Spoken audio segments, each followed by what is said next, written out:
Every time we see a decision go Liverpool's way in their favour because it is the right decision, it's always LiVARpooll. And whatever VAR wants for Liverpool, yes, the darlings of the Premier League, etc., which is not really the case.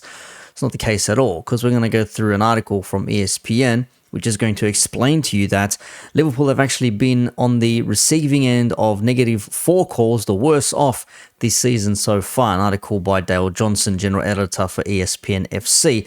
And whilst we're not going to go through every single one, I do have some suspicions of mine as to what they could be.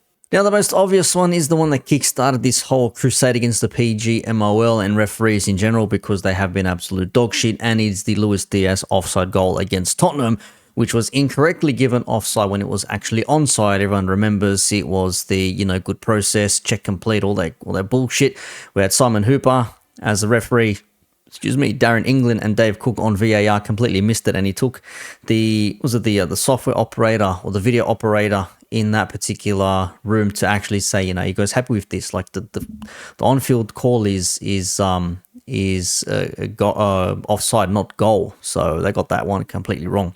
And then we also had the handball, Odegaard playing basketball in the penalty box after Salah snapped his ankles in half, and that was not given. And even Howard Webb actually came out and said, yeah, this definitely should have been objectively a handball. Doesn't matter how it happens, it's a handball. He even came out and revealed it, much like the other results that should have been in that Tottenham game, where, yes, we were incorrectly ruled a goal offside, and arguably Diogo Jota should not have seen a second yellow card, but it is what it is. That was a shitstorm, and we all know what happened from there. And also, the other two things I could think of is possibly Pascal Gross not being sent off after pulling down Szoboszlai in the penalty box when we got that penalty. I don't know if that was one of them. I'm just trying to think here.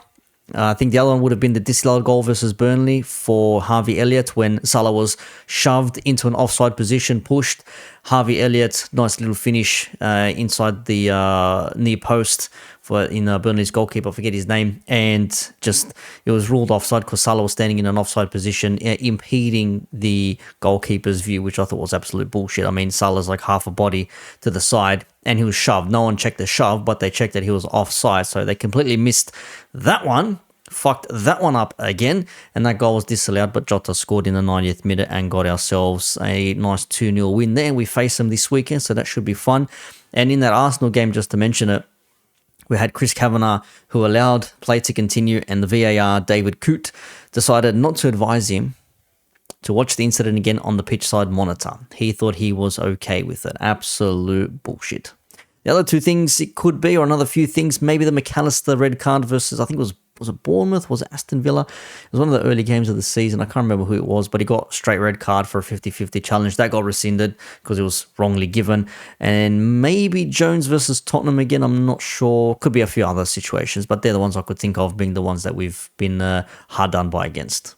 They also say it doesn't matter, everything evens itself out in the end of the day throughout the course of the season. You get one wrong here, you get one right here. But I found this comment on Reddit from Visionary87 who states, "Don't worry, it evens itself out apparently. No goal versus Spurs, we'll get a dodgy offside in our favour when we're 5-0 up against Sheffield United. No handball against Odegaard, well, we'll get a soft penalty when we're beating Burnley 3-0 with 10 minutes to go. Easy cancellations, well done lads, good process." So taking the piss out of Simon Hooper and friends one more time. But to get to this article, which I alluded to at the start, if I didn't, my bad, Dale Johnson, general editor of ESPN FC, with an article here saying that the Premier League takes too long and takes too many VAR calls, checks rather, and says here that the Premier League has seen a fall in VAR errors, but Chief Football Officer Tony Scholes says there's too many checks which are taking too long and hampering the video review system. Revealed 2 weeks ago, number of mistakes at the same stage of the season have dropped from 25 to 20, but the time taken over reviews has increased remarkably since the error wrongly disallowing Luis Diaz's goal for offside against Tottenham. Yes, we know that already, but that could have been completely avoided if the referees in VAR, Darren England and Muppets, Dave Cook, actually paid attention and saw what was actually being called on the pitch. That wasn't the fault of VAR specifically, it was the fault of the two fuckwits in the VAR booth and Simon Hooper, the on-field referee, being an absolute cunt. But we move from that. says that the delays adversely affect the games and the fan experience on the ground, both which Premier League wants to improve, blah, blah, blah, semi-automated, offsides next year, maybe blah, blah, blah. I'll link this in the comments down below so you can check it out for yourselves. One key thing I wanted to put here says decision times have increased this season, and that's alongside the increased scrutiny that it is on VAR as a result of a couple of high-profile decisions. They are taking longer to check, we understand, but by training and developing, we want to focus on making a decision on the facts they see, but not having to double or triple check. Well, if you have to double or triple check, then maybe it's not really a call worth looking at. If something is so obvious, it should be able to be seen on the spot. Howard Webb, sounds it was going to have more VAR specialists, whatever, blah, blah, blah. Missed a bit what I needed before here. Here we go. Reviews are taking too long, affecting the flow of the game, and we're extremely aware that we need to improve that speed whilst always maintaining the accuracy. Scholes wants decisions to be made more quickly, but accepts that placing a time limit on VAR reviews might not be appropriate at the expense of getting decisions correct. So they want to do things faster and they want things correct. Well, it's like that triangle. You want things fast, you want things correct, and you want things done quickly. You want things resolved, and you want correct. Like it's got to be two of the three. It can't be all three of the three. You got to pick which one you want, right? Anyways, this is what I wanted to highlight here, because it goes on a bit of a not rant, but just a bit of stop your fucking bitching online, because this is what the actual situation is. ESPN can reveal that the Premier League leaders Liverpool have been most affected in the 23-24 campaign, with 4 VAR errors against them. Brighton and Hove Albion and Wolverhampton have suffered 3 mistakes, with Arsenal 2 and 8 other clubs on 1 each. Aston Villa have benefited the most, with 3 VAR mistakes in their favour. Arsenal, United, Newcastle, Nottingham Forest each have 2 logged errors which have gone their way. So there you have it. Now you can read that article if you want down below. And just for argument's sake as well, imagine that there was a replay to be had from a VAR decision, because as you may have seen this in January, it was revealed that the Anderlecht Genk match would be replayed after full VAR error, because there was an error that led to a misapplication of the laws of the game in the 23rd minute. So they're going to show, it's like going to replay the whole match. So yeah, make of that what you will. Now to go off some notes here, so I can finally let loose and give my thoughts and opinions on this. Now, these results, these decisions, even if they went our way, it doesn't mean that we would be first with the extended points gap or guarantee we would have won that game in any case, because decisions change the course of the game. A lot of people like to do this. The game finished 3-1, but if we had those 2 decisions go our way, it could have finished 3-3. It's not how it works, because a goal changes the mood and complexion of a game, much like Chelsea's potential 2 penalties against us the other week. Yeah, VAR said there was not enough in them to overturn the decisions that would have stood if the referee had called them otherwise. So the referee said no penalty. They looked and said, yeah, that's fair enough with us, no penalty, play on. But if the ref called the penalty, they probably would have looked and said, well, he's seen something, yeah, fair enough, we'll leave it as penalty. So it's not really the same thing. And also to say, decisions that have favoured us, again, doesn't mean the opposition was robbed, or it doesn't mean that you were hard done by. It could just be the right call in that moment of the game to give the correct call for that particular moment, even though I just repeated the same thing I said twice in 2 different ways. So if we get a decision go our way, that's a bit how's it going. That doesn't mean that the other team were robbed or that was taken away from them. It could be that that is just literally the correct decision. Same if it's a decision that goes against us and it gets given to the opposition, that doesn't mean we were robbed. It's the correct decision objectively for that team, or you would hope objectively in any case, but we know a lot of things are subjective. And all the apologies in the world, that don't mean shit, because you can, they don't change the results. The game's finished. That Tottenham game finished 2-1, an own goal from us, 9 men. Yeah, a goal that was disallowed that should never have been. Because a perfect example, if Diaz scores that goal, maybe we score a second. Maybe Tottenham score 1. Maybe they score 2 before the half. Gakpo doesn't have to take that shot and equalise that it leads to his injury, for example. He maybe stays on. Klopp doesn't have to make a sub. Jota doesn't come on and get himself 2 yellow cards, right? It's just how it works. We could have still ended up losing that game, but we'll never know, because those opportunities were taken away from us. And it shows that when rivals cry, bitch and moan when we do or don't get calls, depending if it's for or against, that objectively, are called, we have still been the worst team off in terms of VAR decisions. and we're still first somehow, if not by a slim margin. So we're still first in that aspect there.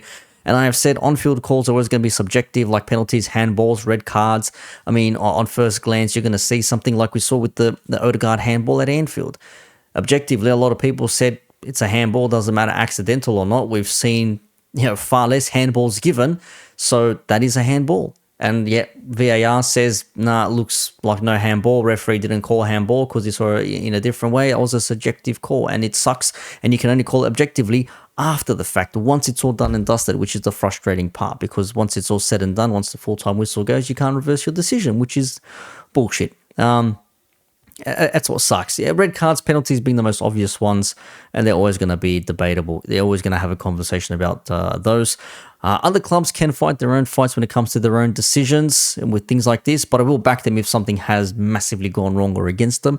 Like if it's an offside goal like we had go against us, or if it was a red card that wasn't. I mean, I know it was Malagusto. He went into Willian in the game against Fulham a few weeks ago, and he was sent off prior to that, some months ago for a very similar, if not same challenge, but he was let off for this one here, and yet other players have been sent for the same thing only weeks ago. So make up your mind, PJMOL referees. What the fuck are you doing? I have no idea what the fuck they're doing. And again, a decision not given in your favor does not mean it was the wrong call. It was just the right call for that particular moment. I'm sick of people saying we were robbed. It's just the right call. It's just the right call at that time. Doesn't mean it's the wrong one, you were robbed. It's just, it is what it is. Now, this is not to make excuses for any shortcomings that Liverpool may have once a winner has been determined, because ultimately we're not scoring goals. Nunez has not scored enough goals. Salah being out at the AFCON has maybe affected us in a way, but went through a decent patch. I mean, one bad result against Arsenal does not mean the season is over. We still have plenty to play for, and players returning. Salah will be back. Endo will be back. Sobo will be back after a month. That's a bit of a shit go for us in the midfield. Kanate will miss this one game. He'll be back again. No big deal. Trent's back, Robbo's back, Kwanzaa's in there, Gomez can play centre back as well. And after a shady game against Arsenal, we'll be bouncing back again. So I'm not all bummed out about it. Ultimately, it's down on us to win the games. If we're not scoring goals and stopping goals on the other end, well, we're not going to be winning anything, right? But it will raise a massive question upon the PGMOL and referees. Should Liverpool lose the title, if we're still in the hunt at that point, because who the hell knows what's going to happen, by a point at minimum, by 1 point at minimum, if not because of one massive blunder, and that being the Tottenham game. Now, again, I'm not saying this is going to be a reason. I'm not going to say we lost 1 point. It's like, well, we lost because of that result. You're going to be like, ultimately, we were not good enough over the season. But that one game where the referees actually fucked us royally, is going to be looked at. A lot of people will be pointing their fingers and saying that result there, that piss poor refereeing performance, something's gone wrong there. Something is definitely dirty about that. And it will be the one that a lot of fans will say, cry and cope and seethe and everything else in between, cry more. But you'd be pissed off as well if it was you.